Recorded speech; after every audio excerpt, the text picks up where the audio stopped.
Assalamualaikum warahmatullahi wabarakatuh. Alhamdulillah, syukur pada Allah Ta'ala diberi kesihatan dan kesempatan masa untuk kita membincangkan rukun semayang dalam pasal yang ke-12 menggunakan kitab Zainul Talib. Alhamdulillah, rukun semayang ini mengikut kitab ini ada 13 perkara. 13 perkara di antaranya ialah niat. Yang kedua, berdiri betul bagi orang yang boleh berdiri. Yang ketiga, takbiratul ihram. Yang keempat, membaca Fatihah. Yang kelima, rokok serta tamakninah padanya. Yang keenam, i'tidal serta tamakninah padanya. Yang ketujuh, sujud serta tamakninah padanya. Yang ke-8, duduk antara dua sujud serta tamakninah padanya. Yang ke-9, membaca tahiyat akhir. Yang ke-10, duduk membaca tahiyat akhir. Yang ke-11, membaca selawat ke atas Nabi pada tahiyat akhir. Yang ke-12, memberi salam. Yang ke-13, tertib. Niat ialah gerak hati sendiri untuk melakukan sesuatu bersama dengan perbuatannya. Perbuatan itu bukan dilakukan secara terpaksa. Tempat niatnya ialah di hati. Menyebut lafaz niat itu sunat supaya lidah dapat menolong hati. Niat wajib disertakan ketika takbiratul ihram. Artinya muqaranah. Berapa perkara wajib dalam niat sembahyang fardu? Ada 3 perkara yang ada dalam niat solat fardu, iaitu qasad, ta'arud, ta'yin. Qasad ialah gerak hati sendiri untuk melakukan sesuatu dengan sengaja, bukan kerana dipaksa dan bukan secara kebetulan saja.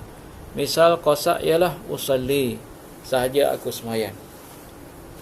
Ta'arud pula ialah menyebut akan fardu. Misalnya, usalli fardha, sahaja aku sembahyang fardu. Maka perkataan fardu itu ialah ta'arud. Ta'yin ialah menyebut akan sembahyang fardu itu seperti subuh atau zuhur atau asar atau yang seumpamanya. Misalnya, usalli fardhu subhi, sahaja aku sembahyang fardu subuh. Maka perkataan subuh itu ialah ta'yin. Boleh faham tuan-tuan? Contoh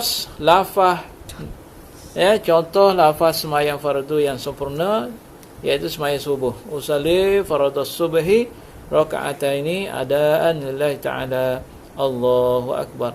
Sahaja aku sembahyang fardu subuh 2 rakaat tunai kerana Allah Ta'ala, Allahu akbar. Adakah sah sembahyang tunai dengan niat qada atau sebaliknya?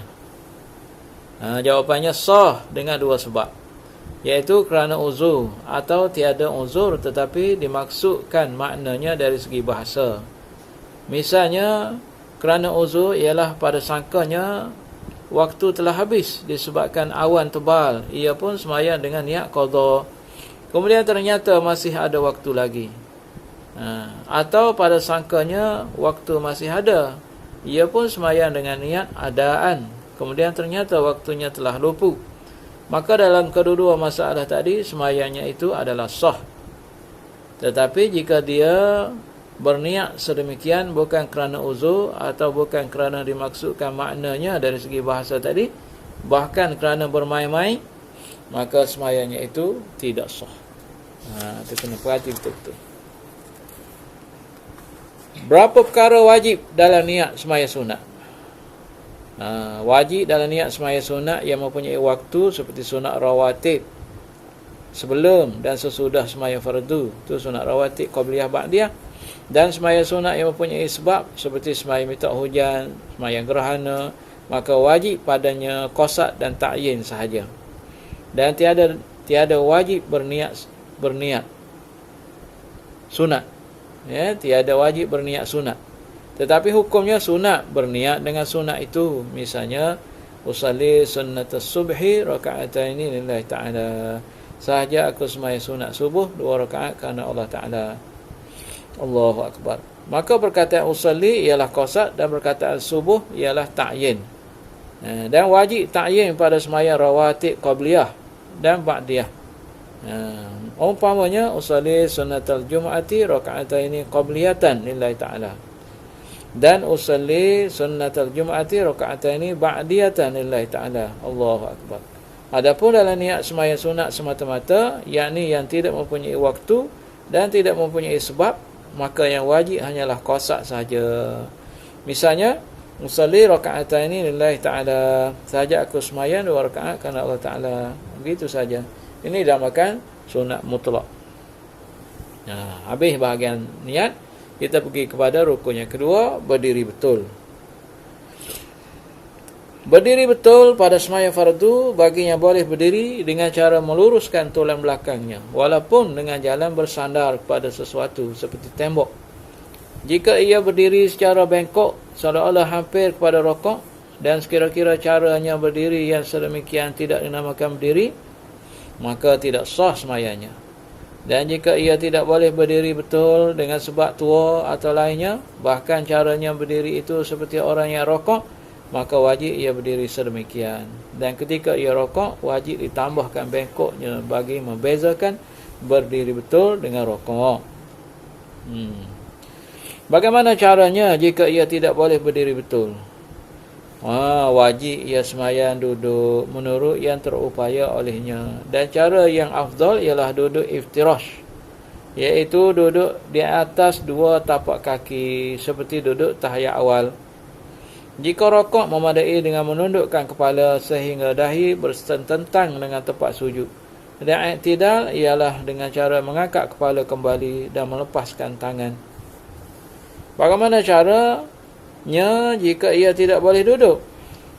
Wajib ia sembahyang berbaring, iaitu dengan cara mengiring. Dan cara yang afdal ialah mengiring di atas rusuk kanan dengan menghadapkan muka dan dada ke arah kiblat.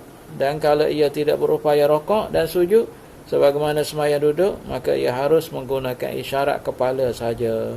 Isyarat sujud hendaklah lebih rendah daripada isyarat rokok.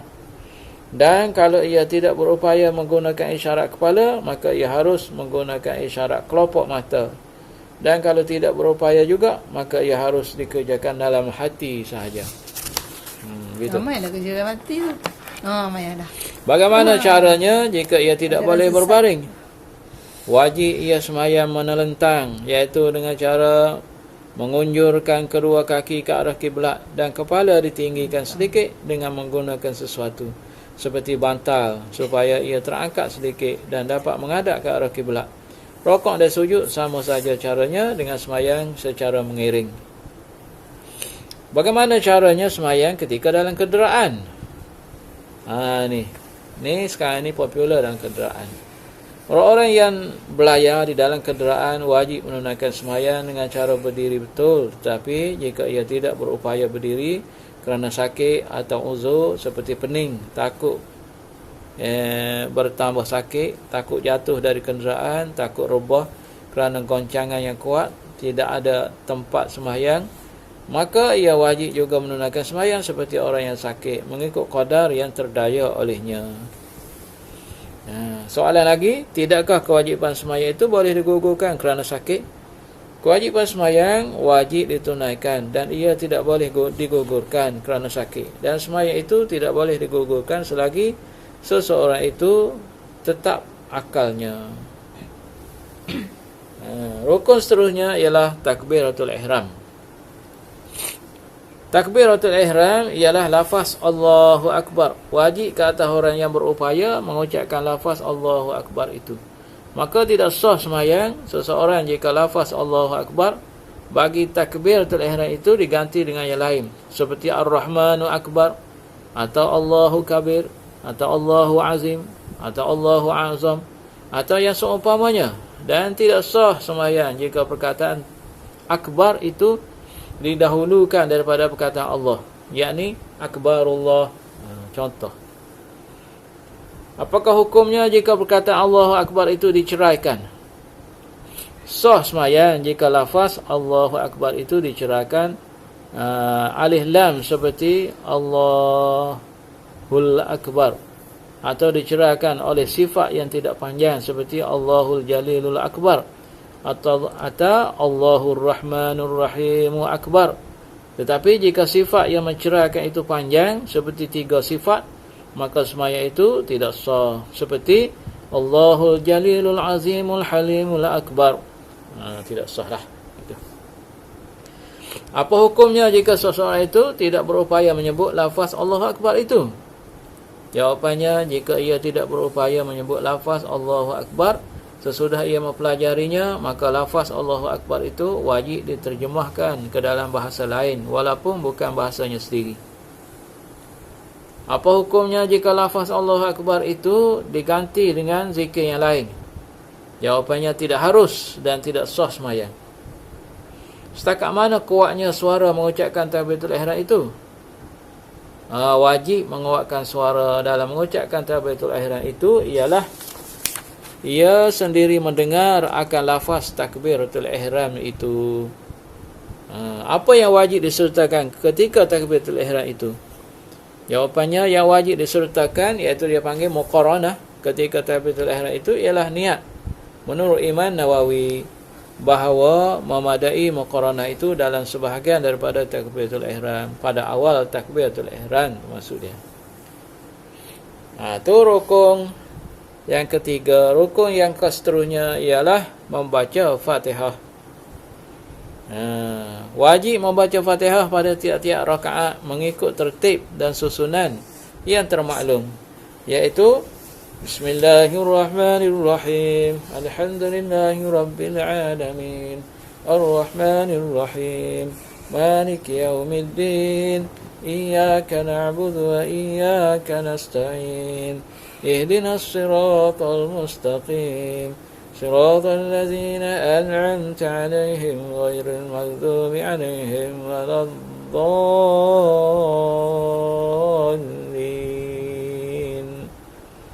Amin. Apakah yang disyaratkan ketika membaca Fatihah? Jawapannya, wajib peliharakan segala huruf-hurufnya, baris-barisnya dan sabdu-sabdunya, dan wajib dipeliharakan peraturan dan susunannya, serta wajib dibaca ayat-ayat Fatihah itu berturut-turut dengan tidak diselangi oleh sesuatu bacaan yang lain, dan tidak diselangi oleh diam yang panjang atau diam yang pendek yang dikosakkan memutuskan bacaan Fatihah itu. Dalam pada itu adalah diharuskan jika diselangi oleh bacaan amin bagi bacaan Fatihah imam. Apakah hukumnya orang yang tidak memelihara bacaan Fatihah dalam sembahyang? Jawapannya, orang yang tidak memelihara bacaan Fatihah dalam sembahyang seperti menggugurkan satu huruf, misalnya Iyyaka na'budu, Iyyaka nasta'in, gugur huruf waw, atau menggugurkan satu sabdu, misalnya Iyyaka na'budu, gugur sabdu pada perkataan Iyyaka, atau menukar satu huruf dengan huruf yang lain, misalnya al-lazi, asalnya al-lazi, atau mengubah baris yang mengubahkan maknanya, misalnya an'amtu, asalnya al-an'amta, maka hukumnya ialah bacaan-bacaan itu tidak sah. Jika sekiranya perbuatannya itu disengajakannya dan diketahuinya serta mengubah maknanya, maka sembahyangnya itu tidak sah. Dan jika sekiranya perbuatannya itu tidak disengajakannya dan tidak diketahuinya atau tidak mengubah maknanya, maka tidak batal sembahyangnya, tetapi wajib ia membaca semula kalimah yang tersebut itu dan bacaan-bacaan yang kemudian daripadanya. Apa hukumnya jika bacaan Fatihah itu tidak berturut-turut atau terputus mualahnya kerana mengucap Alhamdulillah kerana bersing? Jawapannya, wajiblah ia mengulangi bacaan itu dan meneruskan secara berturut-turut daripada Alhamdulillah tersebut. Apa hukumnya orang yang tidak tahu membaca Fatihah?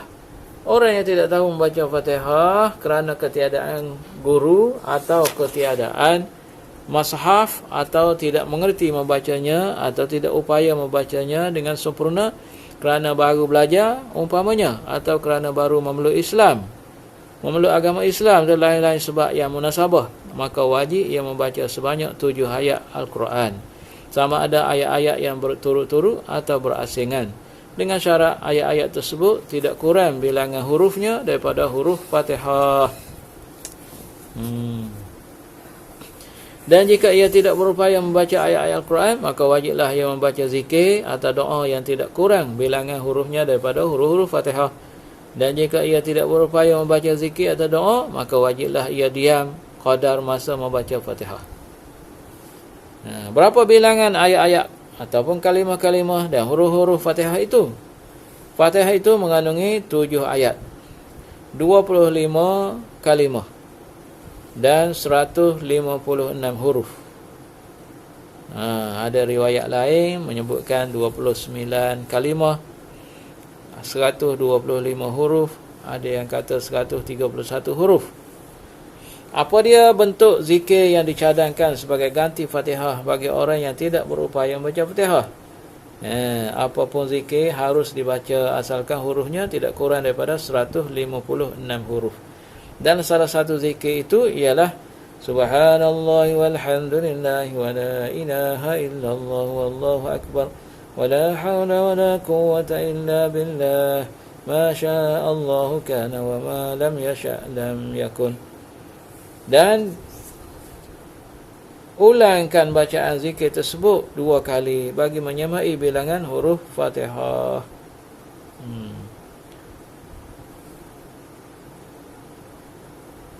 Itulah rukun yang kita sempat bincang pada malam ni. Mudah-mudahan kita di panjang umur, murah rezeki, dapat bincang lagi di kuliah yang lain. Jadi kita habis pada 4 rukun pada malam ni. Wallahu a'lam. Wassalamualaikum warahmatullahi wabarakatuh.